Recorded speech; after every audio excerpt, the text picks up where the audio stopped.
Idol, alam naman natin na itong si Cuadros Casimero siya talaga ang katapat ni Naoya Inoue mga idol, na kung saan ay posibleng matalo si Naoya Inoue mga idol basta fully condition lang itong si Casimero kapag maglaban sila. Well mga idol, kung tutulungan ni Manny Pacquiao ito at ni Sean Gibbons si Cuadros Casimero, kung baga ay sila ang mag-handler nito ni Casimero uli mga idol, ay sigurado na talagang mapapalaban itong si Casimero dito kay Naoya Inoue, sapagkat alam naman natin ng kalidad o ang koneksyon ni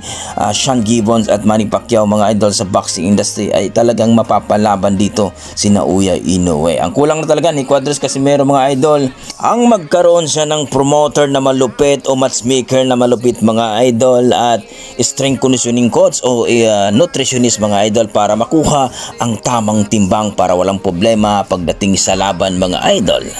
Kumbaga mga idol, magandang ideya ito kung babalik na talaga itong si Casimero dito sa MP Promotion o kay Sean Gibbons mga idol para matapos na talagang usapin ni Casimero at Naoya Inoue mga idol. So kayo mga idol, natutuwa ba kayo dito na babalik na itong si Casimero?